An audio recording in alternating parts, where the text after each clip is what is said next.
할렐루야. 너무 감사합니다. 눈이 많이 와서 오늘 정말 우리 기도자들 한 명만 오실 줄 알았는데 이렇게 많이 오시다니요. 정말 너무 감사합니다. 오늘 함께 또 말씀 붙들고 우리 기도할 때 하나님의 응답, 하나님의 은혜에 충만하게 누리시기를 축복합니다. 자, 누가복음 8장 4절부터 15절까지의 말씀을 함께 읽도록 하겠습니다. 누가복음 8장 4절에서 15절까지의 말씀입니다.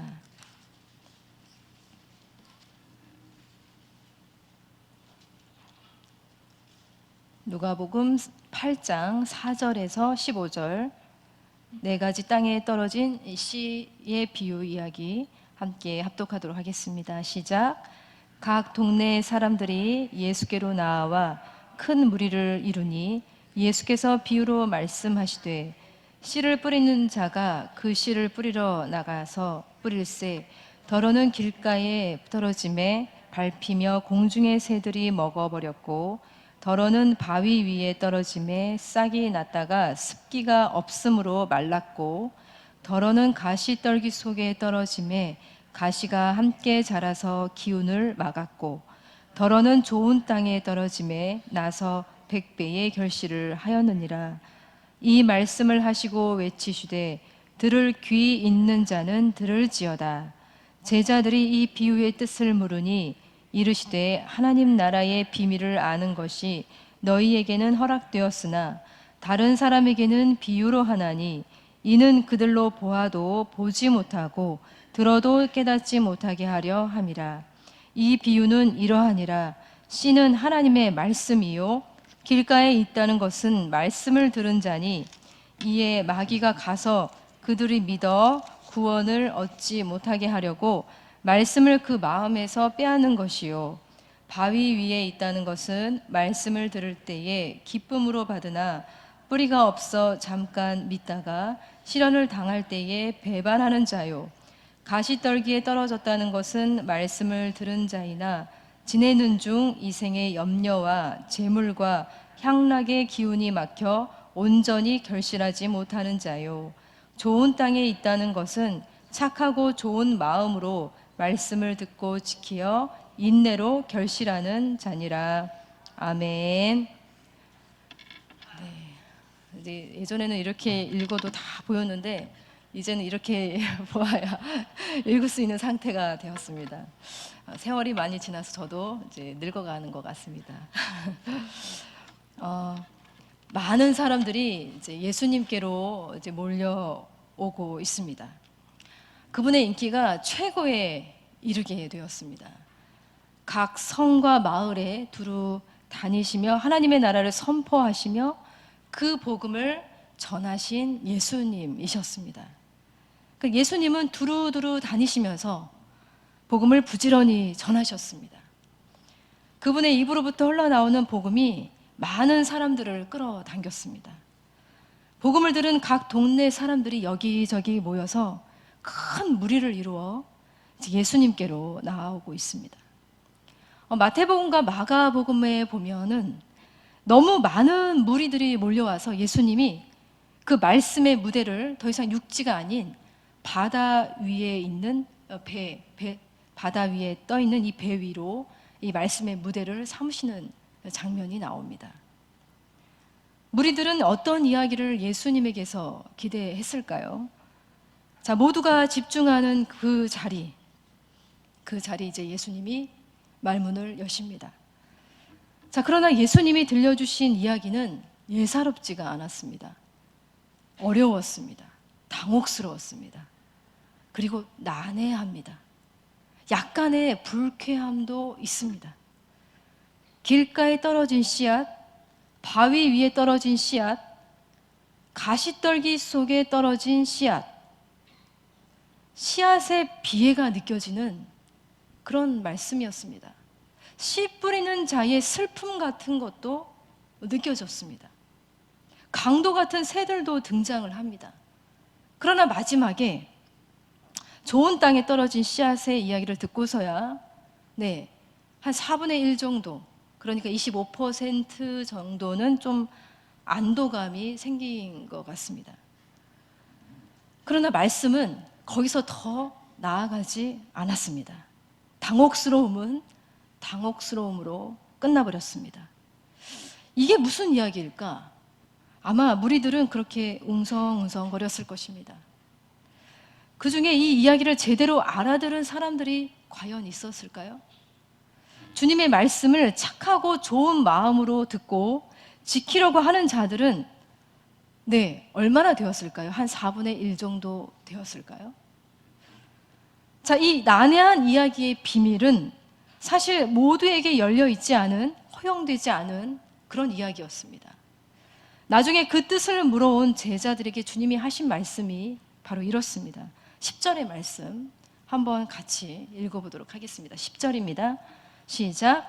이르시되 하나님 나라의 비밀을 아는 것이 너희에게는 허락되었으나 다른 사람에게는 비유로 하나니 이는 그들로 보아도 보지 못하고 들어도 깨닫지 못하게 하려 함이라. 아멘. 네, 볼 수 있게는 해줍니다. 들을 수 있게도 해줍니다. 그러나 깨닫는 것이 허락되지 않은 사람들이 있습니다.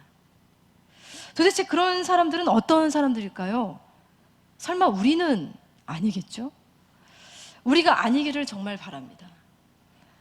진짜 비애, 진짜 슬픔은 바로 그런 자들의 몫입니다.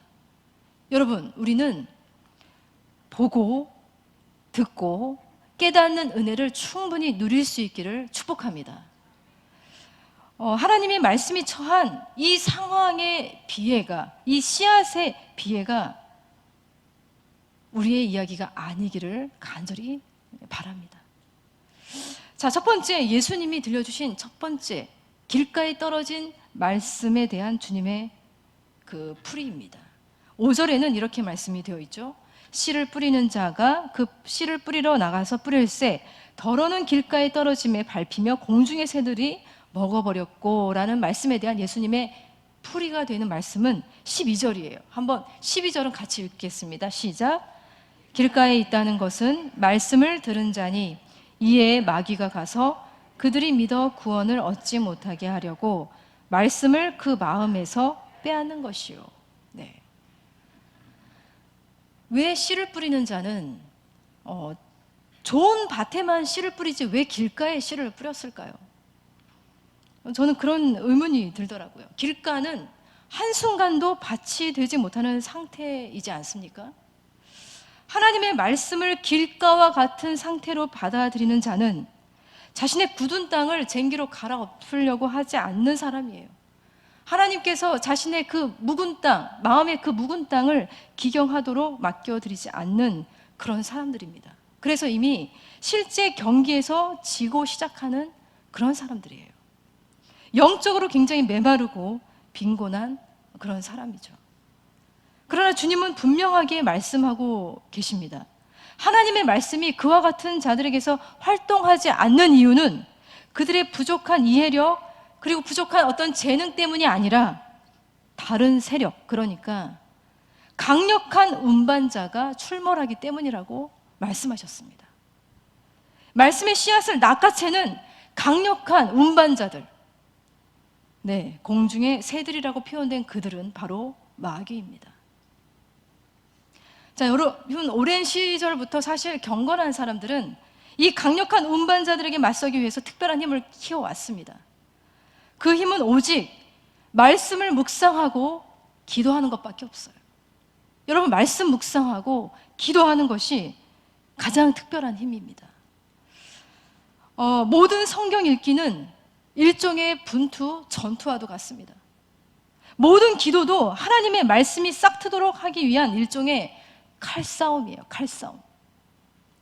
저는 지난주에 하나님의 전신갑주라는 제목으로 하나님 말씀을 여러분에게 전해드렸습니다. 우리 하나님의 전신갑주를 결정적으로 활성화시키는 것이 바로 기도와 간구라고 말씀은 말하고 있습니다. 그러나 오늘은 조금 다른 측면에서 기도를 바라보게 됩니다. 여러분, 우리의 기도가 왜 힘을 잃어버릴까요? 여러분, 우리의 기도가 왜 천장을 뚫고 올라가지 못하고 마치 힘없는 날개처럼 떨어지고 마는 걸까요? 속된 말로 왜 우리의 기도가 매가리가 없을까요? 기도의 칼이 무디어졌기 때문이에요. 기도의 칼이 무디어졌기 때문에. 여러분, 기도의 칼을 날카롭게 하는 것은 오직 하나님의 말씀뿐입니다. 하나님의 말씀은 그 자체로 굉장히 날카로운 칼이에요. 모든 적의 실체를 드러내게 하고 그 적을 파쇄해버리는 바로 그 칼이 하나님 말씀입니다. 여러분, 우리의 기도를 날카롭게 하기 위해서는 하나님 말씀에 대한 깊은 묵상이 필요합니다. 너무나도 필요해요. 공중의 새들이 낚아채서 허공으로 떠다니게 하는 그 하나님의 말씀을 이제 자기 자신에게로 끌어당기게 할 수 있는 그것은 바로 하나님 말씀에 대한 묵상밖에 없어요. 하나님의 말씀을 깊이 묵상한다는 것은 이런 의미를 가지고 있어요. 우리 안에서 거룩한 소용돌이를 일어나게 해서 우리 안에 어떤 것은 무너지게 하고 어떤 것은 새롭게 창조하는 것입니다. 우리의 감정이나 생각이나 사고를 새롭게 배열하면서 모든 것을 복음으로 제자리를 찾게 하는 것이 바로 말씀에 대한 깊은 묵상이 의미하고 있는 거예요. 그러하기 때문에 우리는 하나님 말씀에 대한 깊은 묵상이 너무나도 중요하고 필요한 부분이에요. 하나님 말씀에 대한 묵상을 하지 않으면 아무 일도 일어나지 않는 게 아니라 나쁜 일이 일어날 수 있어요. 그 나쁜 일이란 그 틈을 타고 들어와 우리를 방해하는 영의 역사가 있을 수 있다는 거예요. 그 영의 역사는 바로 근심하는 영의 역사예요. 근심하는 영이요. 근심하는 영이 틈타 오면 이것도 한 묵상의 영이기도 하는데, 이 영은 평안한 우리의 마음에 날아와서 우리 마음에 있는 평안을 쪼아먹는 새들과도 같아요. 그래서 거짓 혼란을 야기합니다. 이 영에 휘둘리면 근심이 하나님에 대한 모든 기대를 다 덮어버리고 불안한 상태의 마음에서 혼란의 소용돌이를 그 마음에서 일으키게 되고 주변의 사람들까지 불안하게 만듭니다. 그러니 여러분, 주의해야 합니다. 하나님 말씀이 뿌려지는 동안 전신줄에 앉아 기다리다가 우리에게로 날아오려고 출발 준비를 하는 모든 새들에 대해서 우리는 주의해야 돼요. 그래서 루터는 이런 말을 했습니다. 새들이 우리 머리 주위를 날아다니지 못하도록 할 수는 없습니다. 네, 공중의 새들이 우리 머리 위로 날아다니지 못하게 할 수는 없어요. 그러나 우리는 새들이 우리 머리에 둥지를 틀지 않도록 주의해야만 합니다. 새들이 우리 곁에 은밀하게 나타나서 우리의 머리나 마음속에 거처를 마련하면 그 씨는 사라지고 말 것입니다 라고 그렇게 말했습니다. 씨의 운명이 길가에 떨어지면 이렇게 처절하게 되어버리고 마는 것이죠. 자, 두 번째, 바위 위에 떨어진 말씀의 처지는 어떠할까요? 예수님 말씀하셨어요. 더러는 바위 위에 떨어짐에 싹이 났다가 습기가 없으므로 말랐고.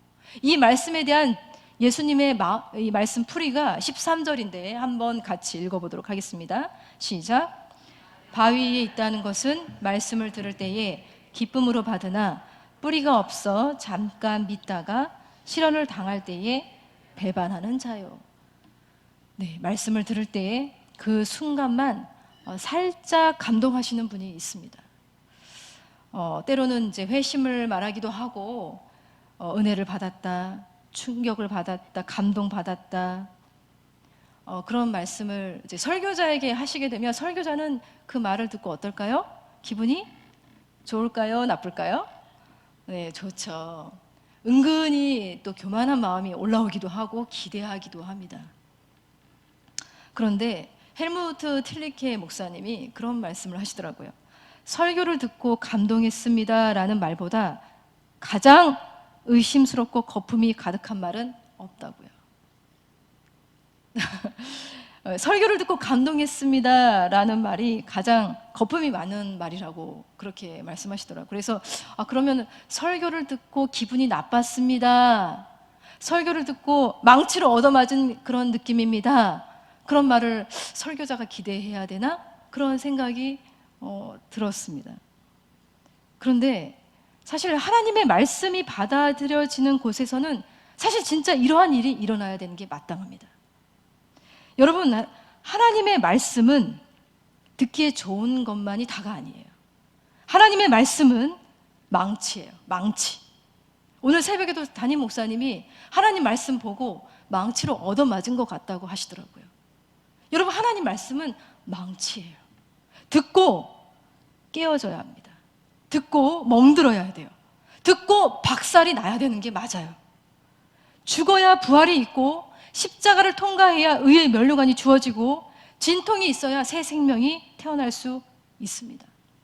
여러분, 멍들고 깨지고 박살난 자리가 없는 사람은 하나님의 말씀을 받아들였다고 말할 수가 없어요. 여러분, 말씀으로 거듭난다는 것은 그만큼 고통스럽다는 겁니다. 아프다는 거예요. 내가 그 말씀을 받아들이니까 내 속에서 내 모든 어떤 무엇인가가 찢어진다는 그런 의미를 가지고 있어요. 여러분, 요즘에 유튜브가 굉장히 발달해서 많은 사람들이 자신의 입맛에 맞는 설교자들을 그리고 설교를 듣고 계십니다. 네, 특정 설교자를 지지하는 경우도 있어요. 그런데 여러분의 입맛에 맞는 설교는 어떤 설교인가요? 저는 그런 질문이 생기더라고요. 그렇게 훌륭하고 출중한 정말 훌륭한 그런 설교를 많이 듣고 또 듣는데 왜 우리 모습은 그대로일까? 라는 질문이에요. 왜 우리의 마음의 욕망은 그대로일까? 왜 우리의 결혼 생활은 그대로일까? 변화가 없을까? 왜 우리 이웃과의 관계는 이대로일까? 왜 우리 사회는 더 나빠질까? 라는 질문이에요. 왜 우리 교회는 계속해서 문제가 더 많이 생기는 걸까?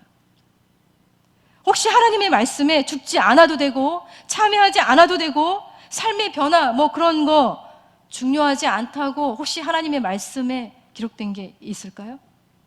그런 기록은 없을 겁니다. 여러분, 입맛에 맞는 설교가 중요한 게 아니에요. 설교자보다 더 중요한 것은 하나님 말씀이죠. 하나님 말씀입니다. 뿌리가 약한 나무는 폭풍이 불어오면 뽑혀져서 무너지게 되기 마련이죠.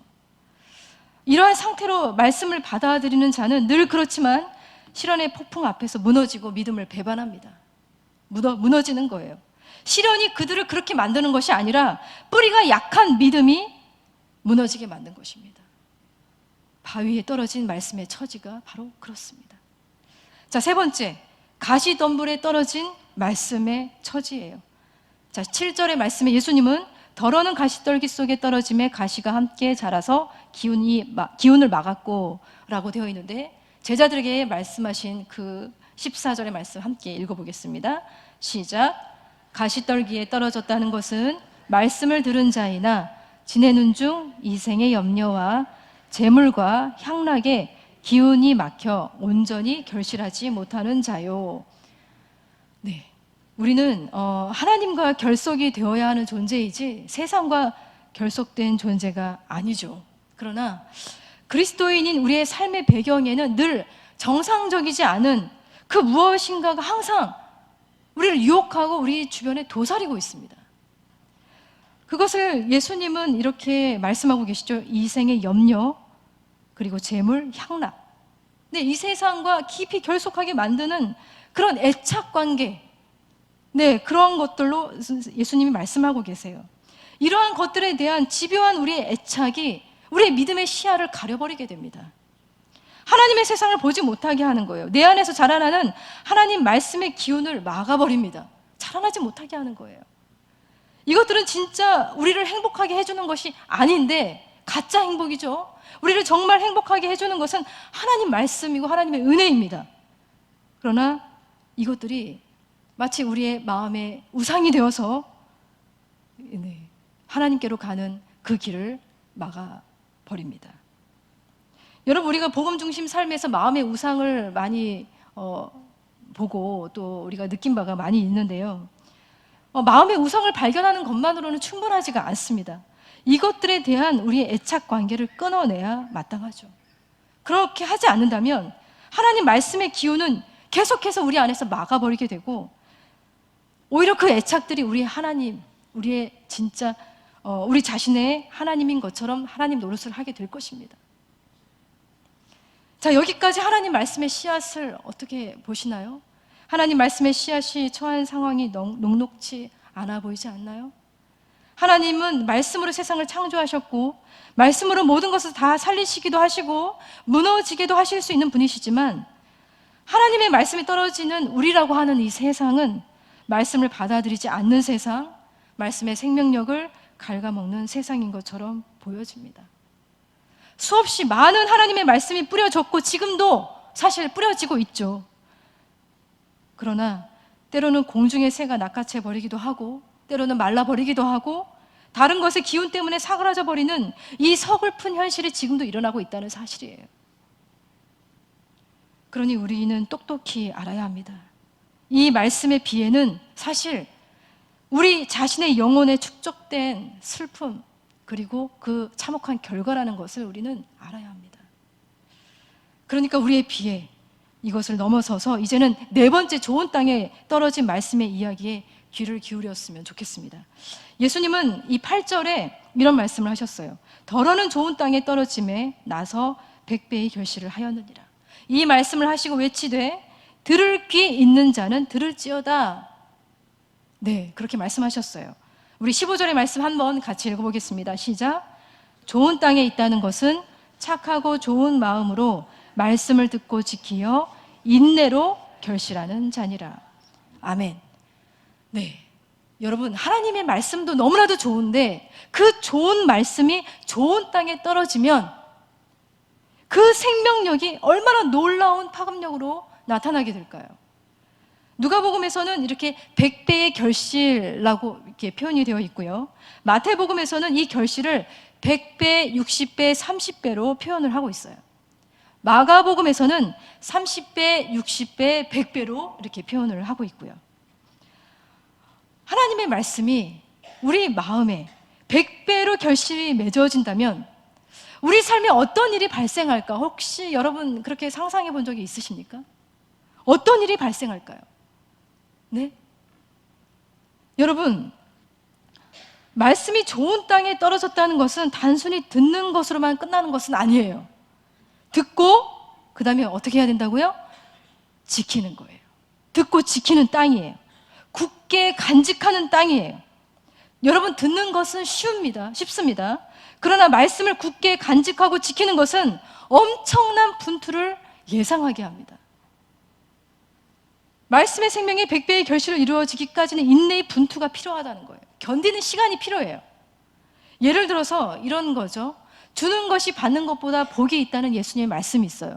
이 말씀을 좋은 마음으로 듣고 지키고 또 순종하기 위해서 이웃들을 이제 돌볼 때, 희생하면서 이제 지키려고 애쓸 때 우리 마음에 그런 시험이 찾아와요.